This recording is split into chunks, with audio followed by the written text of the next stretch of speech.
Még épp csak megérkezett a hideg, már is itt van advent első hétvégéje. Ilyenkor a csapból is karácsonyi süti receptek folynak. Én most egy pavlova variációval készültem nektek, ami bármelyik hideg estén jól esik, de olyan gyönyörű, hogy akár a karácsonyi asztalra is felkerülhet majd. Korábban mutattunk már nektek mini pavlovákat, akkor egy zsák és egy kanál segítségével kis krátereket formáztam a habtésztából, majd pedig sűrű citromkrémmel töltöttem meg őket, és piros gyümölccsel díszítettem a tetejét. Ez a mostani viszont egy kicsit nagyobb és téliesebb lesz, de arra is mutatok megoldást, hogyha egyadagos kis sütigéket szeretnétek készíteni.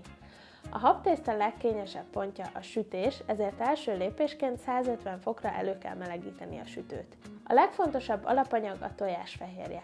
Ezt elkezdem habosítani, majd amikor már olyan 80%-on tart, tehát látjátok, hogy szép, fehér és jól megemelkedett, akkor kanalanként hozzáadom a kristálycukrot.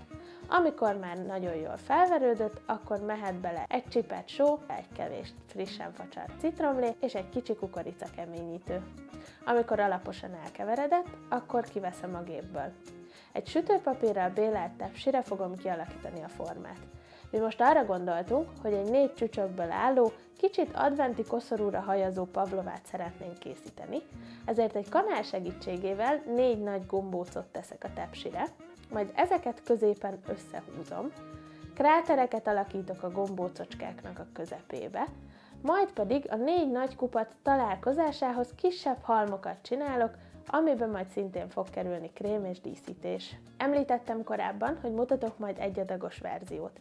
Ehhez a maradék tésztából a tepsi oldalához készítek nagy csepp alakú formákat, és ennek is krátert a közepébe. Hogyha ti nem szeretnétek ilyen nagy mennyiséget csinálni, akkor nyugodtan felezzétek vagy harmadoljátok, akár negyedeljétek a videó alatti leírásban található receptet. Amikor minden formát kialakítottunk, akkor visszavesszük a sütő hőmérsékletét 130 fokra, és sütjük a pavlovát 30 percig. Ezután nem nyúlunk a sütőhöz, nem nyitjuk ki, csak lejjebb vesszük a hőmérsékletét 110 fokra, és további 60 percig hagyjuk sülni.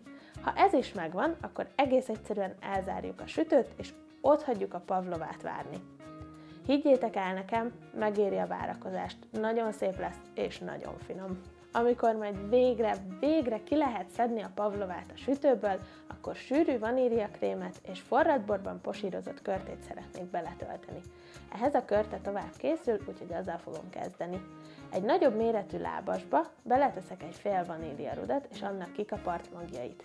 Ezt úgy a legegyszerűbb csinálni, hogy egy hegyes késsel félbevágjátok a vaníliarudat, majd egy kis kanál segítségével végighúzzátok, hogy kijöjjenek belőle a magok. Erre ráöntöm a vörösbort. Én most azért vörösbort választottam, mert ezzel sokkal látványosabb lesz a végeredmény. Egri bikavért fogok használni, mert ennek a fűszerek és a körte mellett is elég karakteres íze marad majd. Mehet bele a fahéj, szegfűszeg és csillagánizs. Ezt felteszem melegedni, addig pedig megpucolom a körtéket. Én majd negyed körtét szeretnék használni, úgyhogy negyedekbe vágom, majd kiszedem belőle a magházat. Amikor látjátok, hogy szépen gyöngyözik a bor, akkor mehet bele a cukor, majd pedig bele kell fektetni a kis körte darabokat. Ezt nagyjából 30 percig hagyni kell alacsony lángon rotyogni. Néha érdemes átforgatni a kis gyümölcsdarabokat, hogy minden irányból szépen meg tudjanak pirosodni a bortól. Fogjátok látni, hogy a 30 perc végére kicsit ilyen szirupállagúra sűrűsödik a bor, és szép, sötét bordók lesznek a körték. Ekkor át kell rakni egy szűrőbe, hogy jól le tudjon csöpögni a tálalásig. Addig pedig jöhet a vaníliakrém. Ehhez először a tej egy részét felteszem melegedni, majd az előbbi módszer alapján kiszedem a vaníliából a magokat, és ez is mehet a tejjel együtt. A többi tejben elkeverem a tojássárgáját, a cukrot és a kukorica keményítőt. Amikor már kezd felforni a tej, akkor folyamatos keverés mellett hozzákeverem a tojássárgájás részt, megvárom, amíg egyet rottyan, majd pedig leveszem a tűzről. Még egyet-kettőt keverek rajta, és mehet bele a vaj. Ezt is jó alaposan összekevergetem, majd körbekotrom a tál széléről középre, Letakarom alaposan egy fóliával, és hagyom kihűlni. Most, hogy már minden hozzávaló megvan, már csak az összeállítás várat magára. A vaníliakrémet érdemes egy villával egy kicsit áttörni, majd pedig egy evőkanál segítségével könnyen be tudjuk tölteni az üregekbe, a nagyokba is és a kisebbekbe is. A nagyobb üregek tetejére helyezek egy-egy körteszeletet, a kisebbeket pedig én most áfonyával fogom díszíteni, de ez már ízlés és bolti kínálat kérdése.